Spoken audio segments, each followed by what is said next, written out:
Hai, Assalamualaikum. Welcome back to my channel. Okay, so hari ni cikgu akan share dengan kamu subtopik seterusnya dalam sains tingkatan 5 iaitu 2.6 makanan kesihatan dan suplemen kesihatan. Ini merupakan subtopik terakhir dalam bab 2. Okay, let's go. Yang pertama adalah makanan kesihatan. So, apa itu makanan kesihatan? Makanan kesihatan merujuk kepada makanan semula jadi. Bila semula jadi, dia mesti berasal daripada bumi lah. Maksudnya macam tumbuh-tumbuhan, buah, sayur. Itu adalah contoh makanan semula jadi yang terkandung dalam gizi normal yang mengekalkan kesihatan. Dia bukan bahan kimia. So contoh dia macam sayur-sayuran, buah-buahan, herba, itu adalah makanan kesihatan. Dia merupakan, keyword dekat situ adalah semula jadi. Apa itu suplemen kesihatan? So berlainan daripada makanan kesihatan, suplemen kesihatan merupakan makanan yang telah diproses, ataupun nutrien yang telah diproses dalam bentuk kapsul, pil ataupun cecair. Tapi sekarang ni kita selalu tengok suplemen kesihatan ni ada dalam bentuk serbuk. Biasanya orang yang pergi ke gym untuk mendapatkan kulit yang baik, untuk mendapatkan kulit yang bagus, biasanya iklan-iklan yang selalu kita tengok suplemen ini adalah dalam bentuk serbuk. So apa yang terkandung dalam suplemen kesihatan ini adalah nutrien. Contoh dia macam vitamin C, contoh dia protein, contoh dia macam vitamin-vitamin tertentu untuk kulit, untuk keseimbangan badan, untuk keperluan-keperluan badan, nutrien yang lain lah, ataupun kalsium, macam-macam lah yang kita pernah tengok kan. So itu adalah makanan tambahan untuk kesihatan kita. Untuk pengetahuan kamu, kandungan nutrien dalam badan kita ini tak selalunya sama.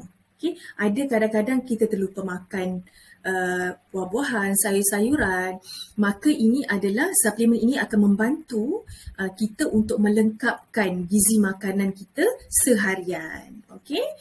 Seterusnya adalah ini contoh makanan kesihatan. Contoh makanan kesihatan, itulah yang kita ada. Macam protein kan, ikan salmon tu protein, kita ada bijirin, kacang, kita ada buah-buahan. So ini semua makanan semula jadi. So dia sangat baik untuk mendapatkan gizi yang seimbang. So seterusnya kita akan pergi kepada dasar keselamatan makanan kebangsaan. So dasar keselamatan makanan kebangsaan ini dikuatkuasakan oleh bahagian keselamatan dan kualiti makanan Kementerian Kesihatan Malaysia. Dia bertujuan untuk yang pertama, melindungi orang awam daripada risiko pengambilan makanan yang mengancam kesihatan. So dia akan cek lah KKM yang berkaitan, unit yang berkaitan akan cek ingredients ataupun isi kandungan yang berada di dalam makanan yang dikeluarkan oleh kilang-kilang. Yang kedua, melindungi orang awam daripada makanan kesihatan, suplemen kesihatan tiruan. Kebanyakan ataupun ada di antara suplemen di pasaran itu adalah import daripada negara luar. Jadi dia perlu mendapatkan kelulusan KKM dulu sebelum dipasarkan di Malaysia. Yang ketiga, menggalakkan perdagangan makanan tempatan dan global. Jadi kita benarkan penjualan makanan, penjualan suplemen, penjualan makanan kesihatan. Jadi dia meningkatkan lagi, mengaktifkan lagi perdagangan antara negara dan juga dalam negara kita lah, Malaysia. Yang keempat, pihak berkuasa kawalan dadah PBKD diamanahkan untuk mendaftarkan dan memantau suplemen kesihatan dan ubat tradisional melalui QR code. So biasanya pada botol ataupun packaging yang kita beli, kita akan ada satu QR code. Bila kamu imbas QR code tersebut, kamu akan mendapat segala informasi berkaitan dengan produk yang dijual. kita pergi kepada Akta Makanan 1983. So, apakah isi kandungan akta ini? So, Undang-Undang Malaysia yang dikuatkuasakan oleh kerajaan untuk melindungi orang ramai terhadap bahaya dari segi kesihatan dan penipuan mengenai penjualan, penggunaan dan kaedah penyediaan. Okay? So, Akta Makanan 1983 ini telah diwartakan sebagai Undang-Undang Malaysia. Maksudnya apa? Sebarang penipuan yang berlaku sewaktu pemprosesan makanan tersebut ataupun kaedah penjualan ataupun kaedah penggunaan, kaedah penyediaan ini ditipu ataupun tidak diberi informasi yang secukupnya kepada pengguna, maka kerajaan boleh saman ataupun boleh mengambil tindakan kepada pengilang tersebut. Okey. Seterusnya adalah Peraturan-Peraturan Makanan 1985. Okey, so Peraturan Makanan 1985 ini juga adalah Undang-Undang Malaysia dan digubal daripada akta sebelumnya iaitu Akta Makanan 1983. Okay, so akta ini di-improve untuk membantu orang ramai memperoleh makanan yang lebih selamat, lebih berkualiti, bersih dan bebas daripada sebarang pencemaran yang beracun. Okay, so kita upgrade that undang-undang yang previously kita ada 2 tahun lepas iaitu 1983. Okay, ini adalah informasi yang kita ada pada makanan yang kita beli. Okay, kita beli di kedai, kita tak memasak. Kalau masak tu kita sendirilah tahu apa dia punya isi kandungan. Tapi kalau kita beli daripada luar, maka dia akan keluarkan label lah pada makanan tersebut. Jadi apa yang perlu ada pada label makanan? Yang pertama ialah akuan pemakanan. Okay? Yang kedua adalah nama sebutan sebenar makanan. Kalau di roti kena tulis roti. Kalau roti jangan tulis biskut. Macam tu. Okay? Senarai ramuan. Ini paling penting. Okay? Senarai ramuan. Kita takut ramuan yang ada dalam makanan kita itu beracun. Jadi kita kena siasat. Okay? Dan baca apa yang ada. Arahan penyimpanan. Seterusnya maklumat pengeluaran. Nama, alamat pengeluar, siapa yang buat, di mana. Okay?